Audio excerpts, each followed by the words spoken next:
No texto que nós vamos meditar esta noite, nesses dias, com a nossa liderança, nós temos pensado muito sobre ponte. E ponte é algo que nós devemos construir. Ponte é algo que faz muito bem às cidades. Ponte é algo que faz muito bem a acesso a outro lugar. A nossa cidade de Recife, ela é recheada de pontes. Pontes históricas, inclusive. Pontes essas que elas estão até hoje seguras porque foram feitas com material resistente. E noutras cidades a gente vai perceber também que isso acontece.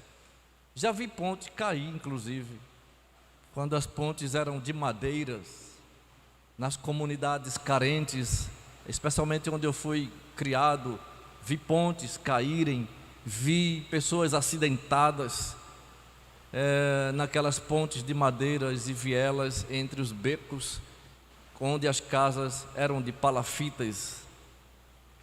Mas graças a Deus isso tem se extinguido da nossa cidade e temos tido pontes onde a gente pode passar com segurança. E eu quero falar sobre uma ponte hoje. Lá no nosso grupo de liderança a gente foi pontuando que ponte nós queremos ser. E eu quero falar de uma ponte que é a ponte que todos nós devemos transitar por ela antes de fazer qualquer acesso às pessoas ou a outra cidade. Vamos então abrir a Bíblia no Evangelho de Mateus, capítulo 22. Evangelho de Mateus, capítulo 22, de 36 a 39. Um texto muito importante das Sagradas Escrituras, quando os fariseus fazem uma pergunta a Jesus e ele responde essa pergunta de maneira que deixam todos os escribas e fariseus calados, porque a resposta foi significativa para aquele momento. Mateus 22, 36 em diante. Mestre, qual é o mandamento na lei? Respondeu Jesus: amarás o Senhor teu Deus de todo o teu coração, de toda a tua alma, de todo o teu entendimento. Este é o primeiro e maior dos mandamentos. O segundo, semelhante a este, é: amarás o teu próximo como a ti mesmo. A estes dois mandamentos estão sujeitos toda a lei e os profetas. Amém? Pai querido, te pedimos que venha falar ao nosso coração, Senhor, e a tua palavra traga fortaleza às nossas vidas. Que nós possamos nos encontrar nesta noite e viver a plenitude de Deus a partir de nós. No nome de Jesus, nós te pedimos hoje e sempre. Amém. O tema da mensagem de hoje é ponte de acesso a nós mesmos. Meus amados, eu quero iniciar a mensagem desta noite perguntando: quem é a pessoa mais importante para você neste tempo de quarentena? Quem é a pessoa mais importante para você aí na sua casa? Quem é a pessoa mais importante para você vivendo estes períodos de dificuldade que nós estamos vivendo? Qual é a pessoa que tem prioridade na tua vida? Qual é a pessoa mais importante que você tem para cuidar dela? Qual é a pessoa mais importante que você tem nesse tempo de exceção? Quem você acha que é a pessoa mais importante para estar do teu lado?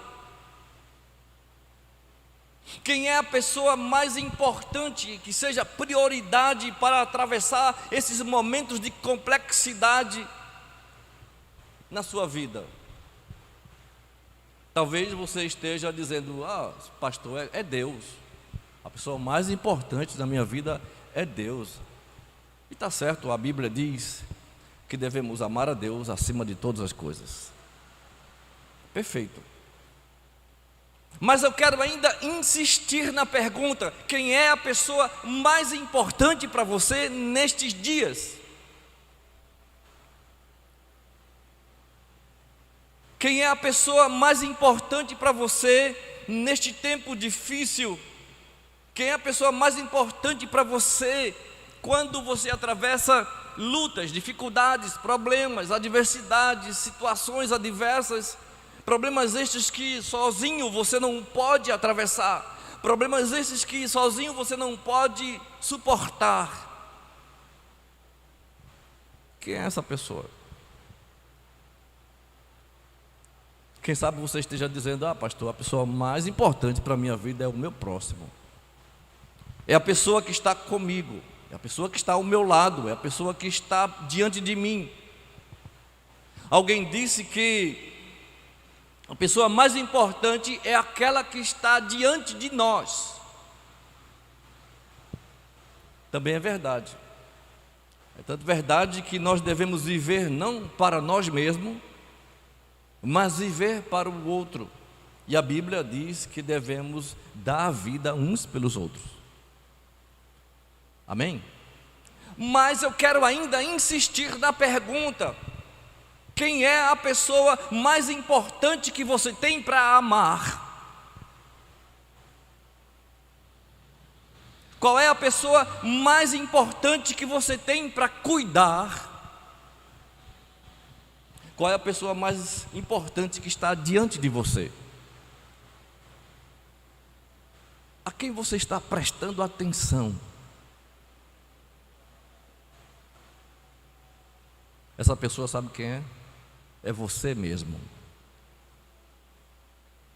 Essa pessoa é você mesmo. Porque se você quer amar alguém, você precisa primeiro se amar. Se você quer respeitar alguém, você precisa primeiro se respeitar. Então, se você se ama, você terá condições de amar perfeitamente outra pessoa. Porque quem se cuida terá condições de cuidar do outro. Quem se respeita terá condições de respeitar o outro. Quem se aceita terá condições de aceitar o outro como ele é. E a Bíblia Sagrada fala que nós devemos amar ao próximo como quem? Como a nós mesmos. Então eu preciso me amar, me respeitar, me aceitar, me ver como alguém importante, filho de Deus, e me ver como alguém importante para mim mesmo. Esse mandamento ele foi ressignificado por Jesus. Ele disse: eu vou dar para vocês o novo mandamento. Mestre, perguntaram a ele. E os escribas e fariseus queriam, colocar Jesus numa situação de dificuldade, porque para eles a lei era mais importante do que qualquer outra coisa. A lei para os escribas e fariseus era algo que estava acima de qualquer relacionamento.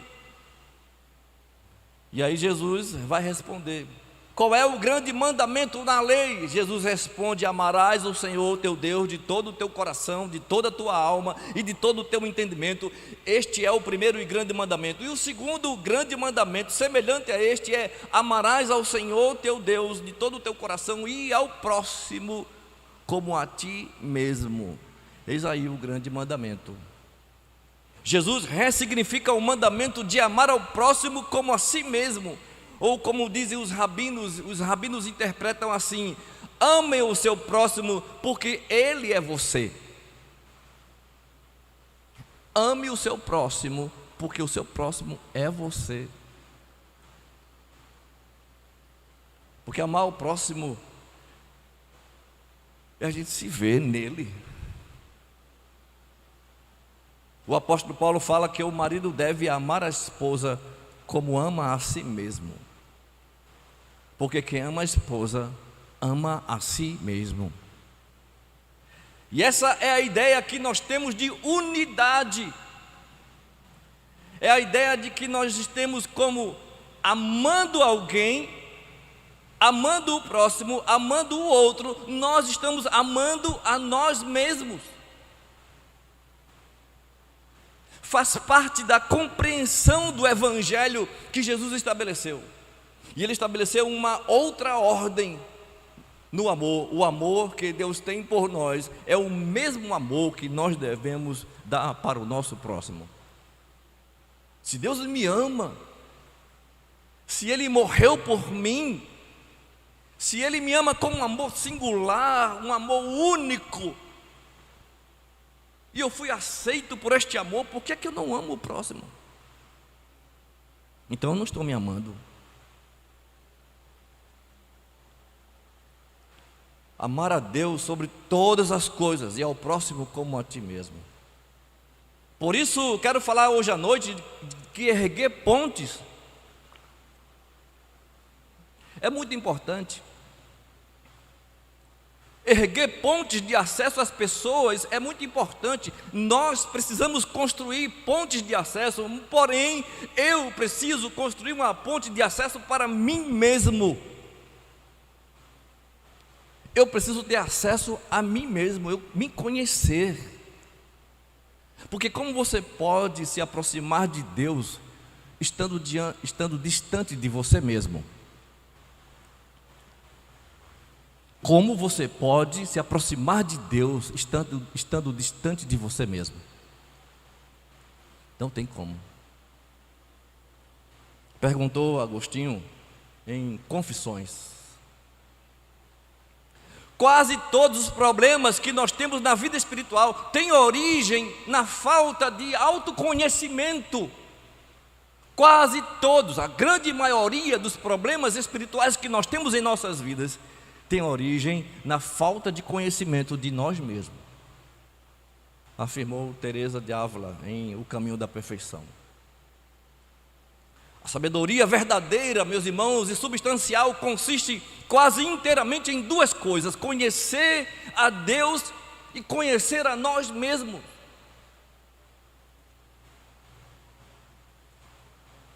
E não é fácil distinguir quem é desses dois que está falando conosco. Ao longo dos séculos, meus irmãos, tem se percebido que quando a gente quer espiritualidade saudável, implica também em ser saudável emocionalmente. Espiritualidade saudável implica em espiritualidade, ou melhor, implica em saúde emocional. Isso tem a ver com um profundo equilíbrio do conhecimento que nós temos de nós mesmos. Um profundo equilíbrio do conhecimento que nós devemos ter da gente. E como nós vamos encontrar isso? Eu quero citar nesta noite 3 homens da Bíblia que tiveram esse conhecimento de si mesmo e encontraram a Deus. Primeiro homem, Davi. Na vida do rei Davi, nós vamos encontrar episódios intrigantes. E ao mesmo tempo nós vamos encontrar episódios inspiradores. Lá estava Davi, um adolescente com cara de menino, pastoreando o rebanho no campo do seu pai.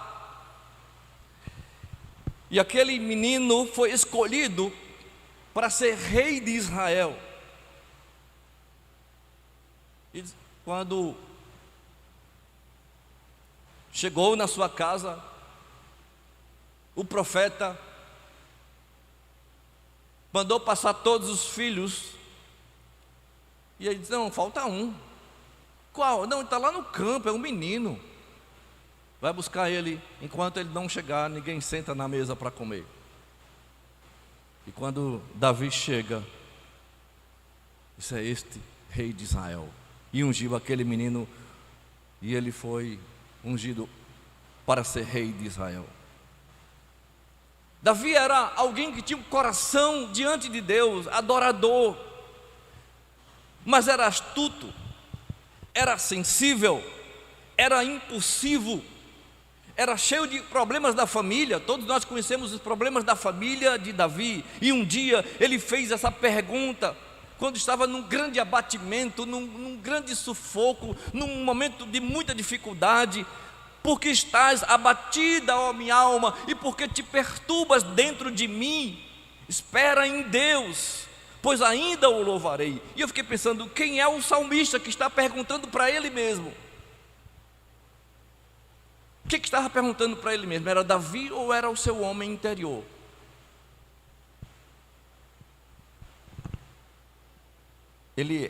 Davi é a alma perturbada dentro dele, e a voz que está consolando a sua alma. Davi é aquele que ele mesmo estava perguntando para Deus e dizendo: Senhor, eu não posso, eu não suporto, porque tu estás tão abatida, ó minha alma. Alguém falando consigo mesmo. Ele é a alma perturbada e ele é a voz que está consolando o seu próprio homem interior. Essa fala é o salmista, sabe o que? Cuidando dele mesmo. É o salmista olhando para dentro de si, porque ele conhecia o seu interior e ele queria trazer soluções para o ser mais íntimo, que era o próprio Davi, o homem Davi, aquele que o ser dentro dele, porque nós não somos esse pedaço de carne. O Enoque que você está vendo não é esse homem físico aqui. O Enoque que você não vê está lá dentro de mim, só eu conheço. Ninguém conhece, nem mesmo minha mulher. E aí um dia, quando Davi assediou aquela menina casada, e ela estava tomando banho, e ele olha de longe, e ele quer aquela mulher nos seus braços, ele faz de tudo, lá em 2 Samuel capítulo 12, para que ter aquela mulher com ele. E ele chega a matar, numa batalha, colocar o seu general em frente da guerra, para que aquele homem morra e ele fique com aquela mulher que ele tanto desejou. E aí ele arrependido, muito arrependido de ter feito tal caso, ele escreve um salmo, Salmo 51, compadece-te de mim. Olha as palavras: compadece-te de mim, ó Deus, segundo a tua benignidade, apaga as minhas transgressões, segundo a multidão das tuas misericórdias, lava-me completamente da minha iniquidade, purifica o meu pecado. Ele diz uma frase agora: pois eu conheço as minhas transgressões. Só ele mesmo conhecia quem realmente era ele, e o meu pecado está diante de mim. É um encontro com a alma que poucas vezes nós temos na vida. E ele termina a oração dizendo: cria em mim, ó Deus, um coração puro, renova dentro de mim um espírito reto. Olhar para dentro de si, meus irmãos, e aprender a se autoquestionar. Olhar para dentro de si e aprender a se autoavaliar. É uma virtude que todos nós precisamos ter na vida. Mesmo diante do confronto, mesmo diante da situação adversa, quando você acha que nada tem solução, olhe para dentro de você. Lá vai estar a pessoa que vai vencer, porque você pode ter força, você pode ter inteligência, você pode ser capaz, mas se você não se conhecer, você não vai a lugar nenhum. E esse autoconhecimento é uma ferramenta poderosa para a gente avançar, para a gente viver a plenitude do propósito do Senhor, para a gente viver a vocação, a chamada, e a gente viver bons relacionamentos. Davi se tornou um rei conhecido, um rei que foi mencionado no final da sua vida como alguém segundo o coração de Deus. Por quê? Porque ele se autoavaliou, porque ele se olhou para dentro de si e percebeu suas fraquezas, suas debilidades, suas confusões interiores. E ele mesmo falou para ele: cria em mim um coração puro, renova dentro de mim um espírito reto. Eu quero. Amém, amados?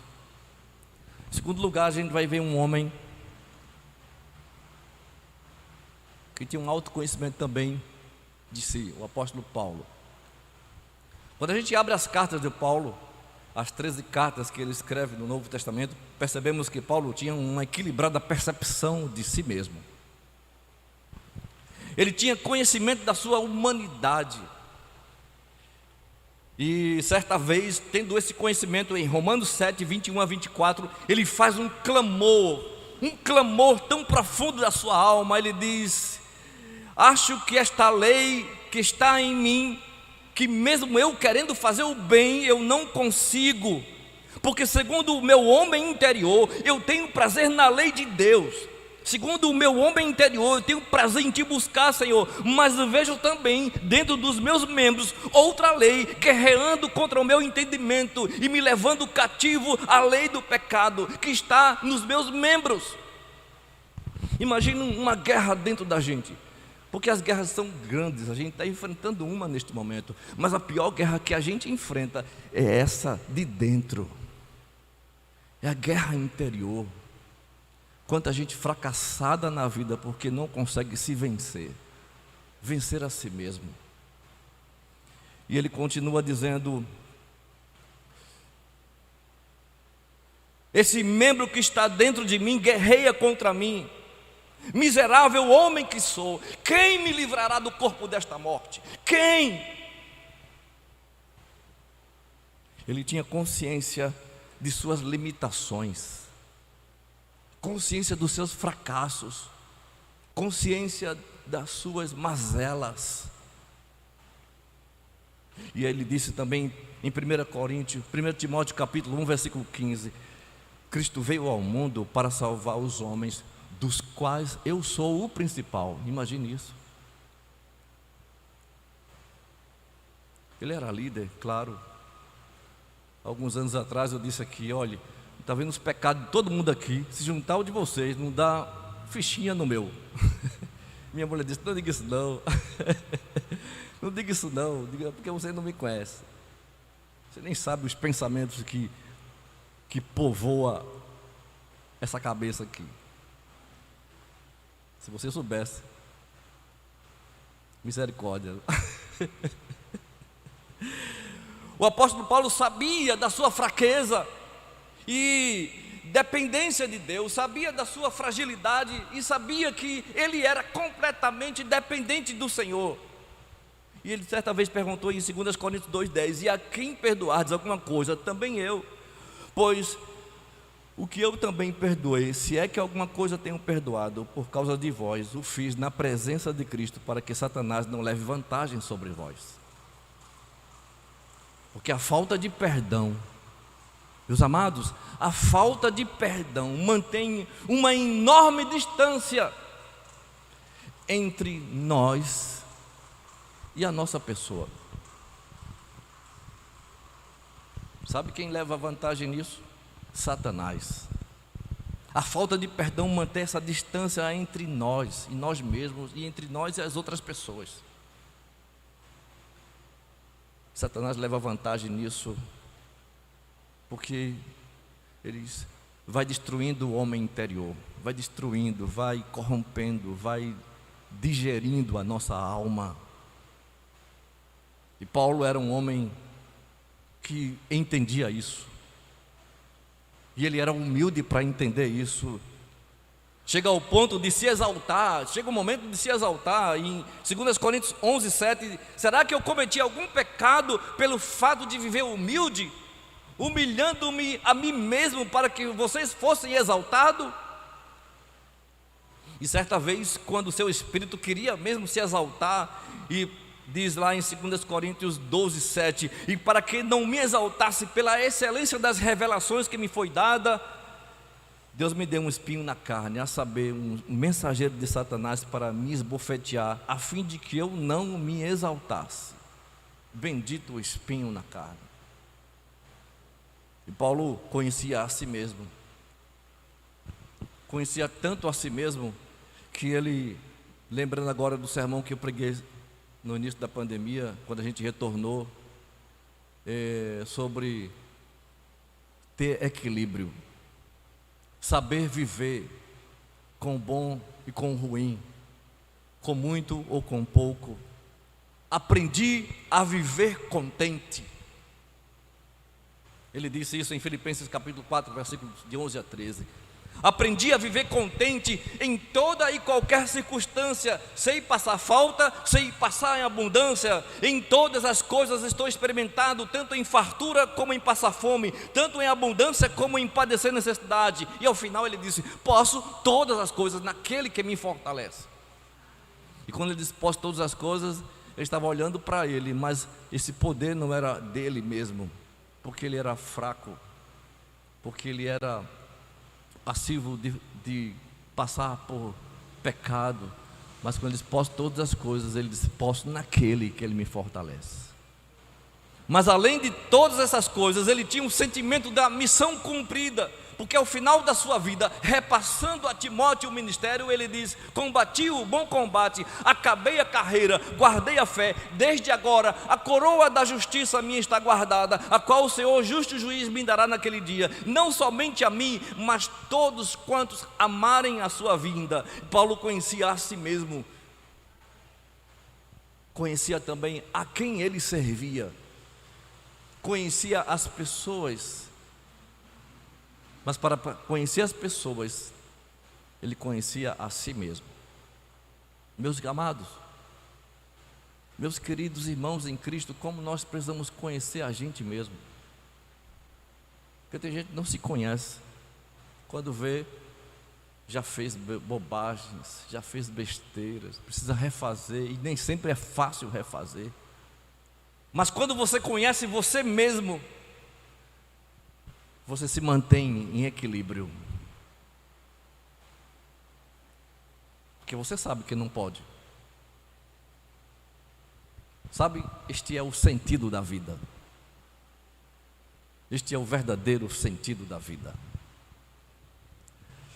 Em terceiro e último lugar, alguém muito mais importante do que Davi e do que Paulo é o nosso mestre Jesus Cristo.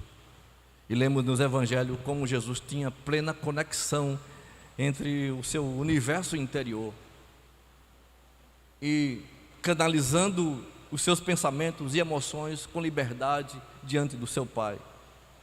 Certa vez Jesus ficou agitado em espírito.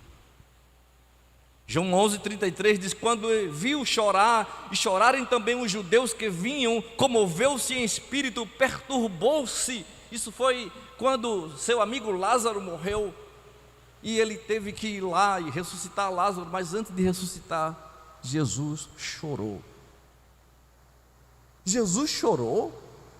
Ele estava descompensado?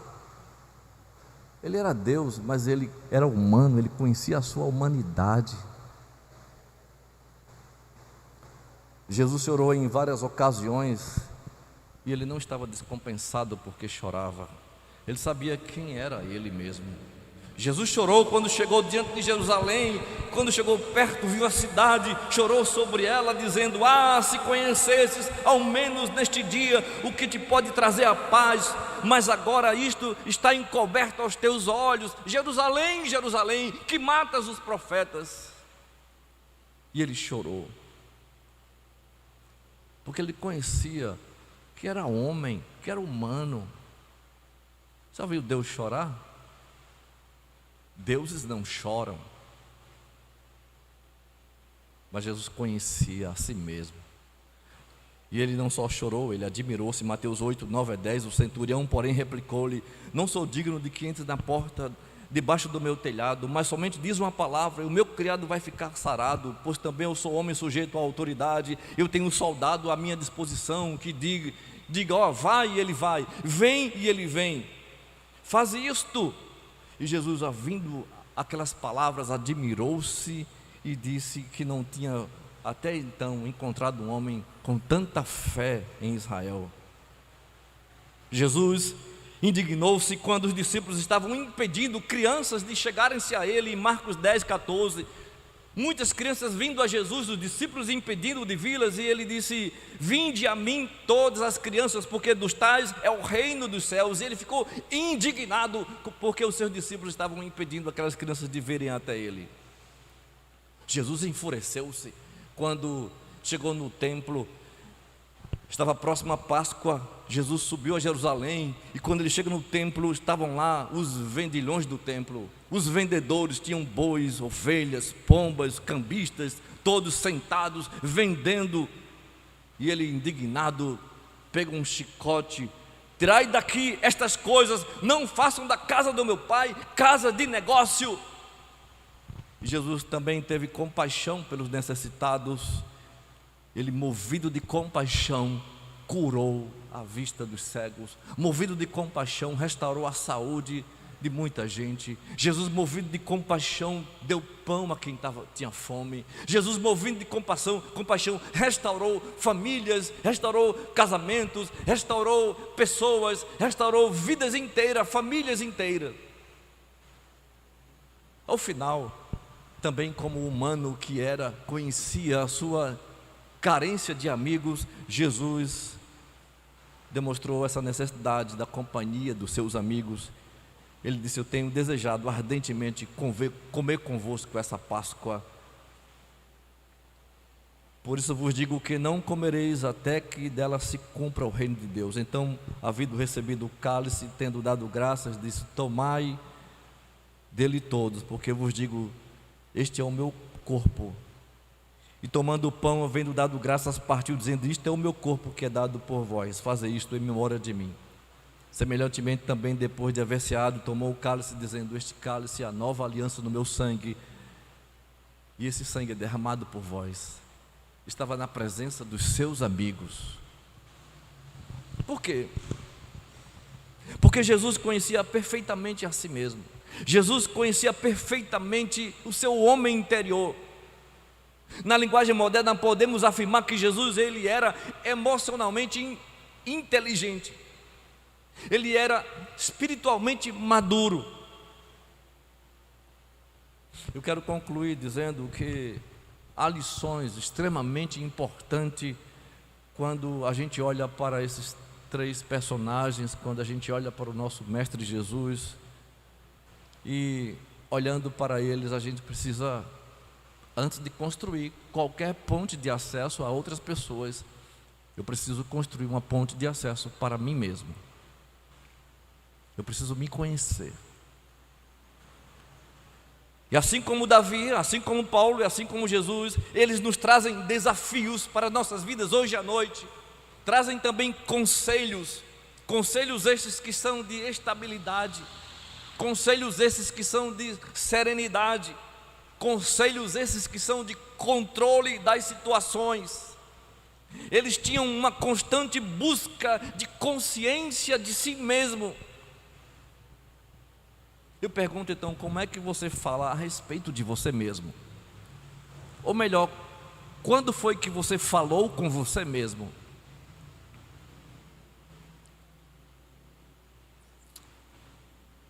Esses dias eu estava em casa, já estava perto de dormir. Lá em casa eu só dorme tarde, principalmente hoje que eu vou dormir tarde mesmo, né? Lua de mel. Mas todo dia, não tem um dia lá em casa que a gente não durma antes da meia-noite. Todo dia a gente só vai deitar depois de meia-noite. Não tem jeito, não tem jeito. Por mais que a gente tente, por mais que a gente faça esforço, só vou deitar depois de meia-noite, todo dia. Aí um desses dias, antes de deitar, eu fui abrir o meu miserável do celular. Aquilo é uma desgraça. Celular, meus irmãos, é um negócio de doido, de louco, né?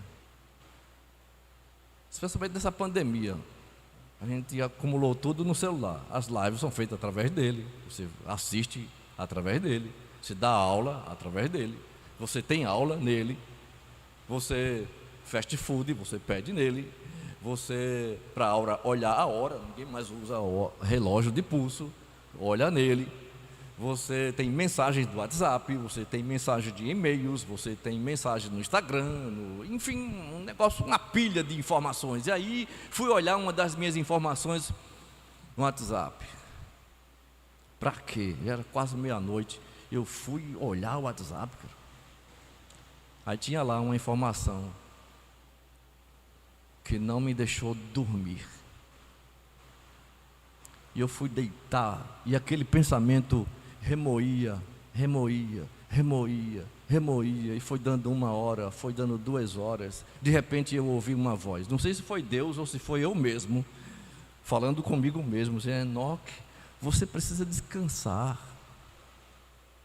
Você acorda cedo, fica o dia inteiro nesse negócio, para lá e para cá, estudando, lendo, vai para o trabalho, volta, molha as plantas, cuida dos pallets, você encontra os amigos.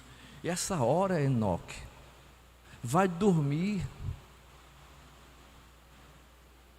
E eu fiquei: quem é que está falando comigo? Eu não sei se foi Deus ou se foi minhas emoções, se foi meu homem interior falando comigo mesmo.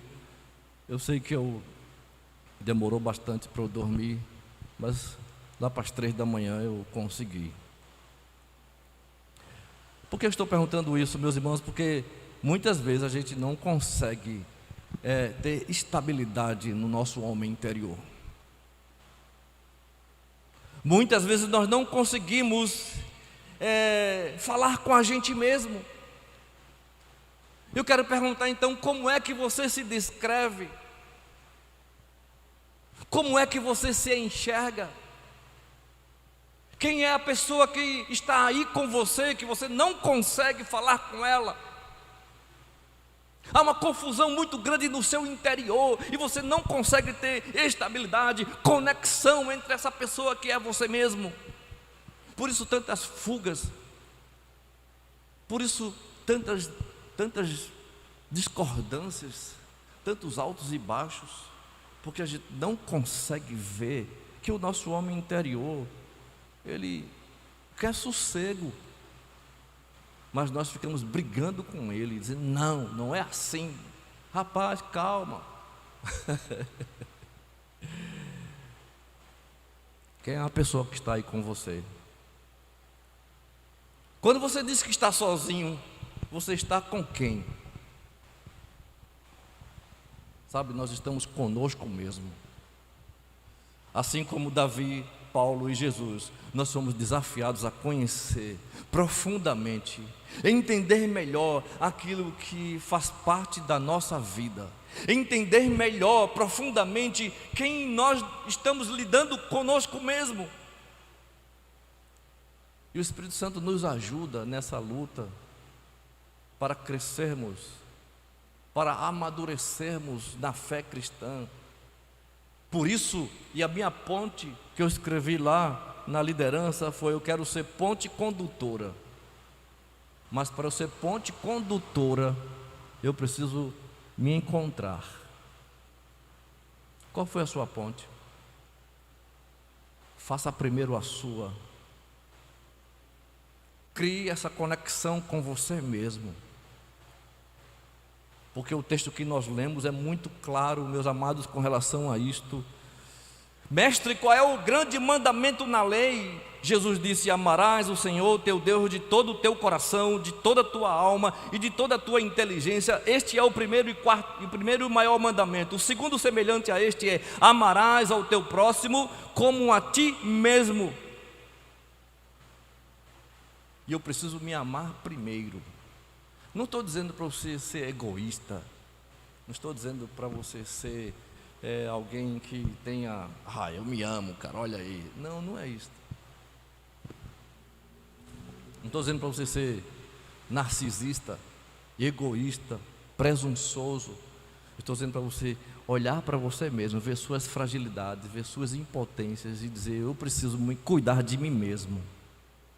Jesus fez isso muitas vezes. Certa vez Jesus estava afastado dos seus discípulos, foi a um lugar orar, todo mundo procurando ele. Jesus, as pessoas estão te procurando. Ele disse: calma, eu estou orando.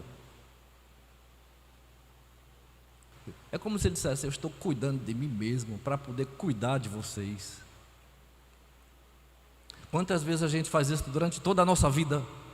A gente vive a vida cuidando dos outros, a gente vive a vida fazendo de tudo pelos outros, e pouco a gente olha para dentro da gente. Porque para amar o outro, para cuidar do outro, para servir ao outro, eu preciso fazer tudo isso, primeiro lugar, em mim. E aí sim eu terei plenas condições de amar o outro, de me devotar ao outro, de fazer tudo pelo outro, porque eu já estou completo. Essa completude você pode achar hoje. Talvez você nunca se encontrou com você mesmo. Talvez você nunca viu quem é Ele. Quem é Ele? E você sempre está naquelas fugas enormes da vida, buscando buracos, reentrâncias, becos, atalhos, pontes para chegar do outro lado, e nunca chega, porque você nunca fez uma ponte para você mesmo. Hoje, o mandamento está dizendo a você: amarás ao Senhor teu Deus de todo o teu coração, de toda a tua alma e de todo o teu entendimento, e amar ao próximo como a você mesmo. Ame-se, valorize-se, cuide-se. Eu fico imaginando uma igreja assim, sabe? Que a gente agora pode cuidar um do outro na excelência, porque a gente já cuidou do nosso homem interior. É muito bom a gente se encontrar com a gente mesmo e ser feliz, queridos. Olha, pode tudo ruir, pode tudo desabar, mas o apóstolo Paulo disse: eu estou contente. Sei viver nos altos e baixos da vida. Eu estou contente. Vamos fazer o mandamento? Vamos praticar este mandamento? Vamos colocar ele em ordem em nossas vidas? Após essa pandemia, vamos viver este desafio, queridos, de ser pontes. E Deus nos abençoará, e abençoará ricamente as pessoas. E o reino de Deus crescerá, porque pontes foram criadas, pontes seguras, pontes firmes, pontes que não ruirão, porque ela foi sedimentada no nosso homem interior. Deus os abençoe rica e abundantemente, hoje e sempre. Amém.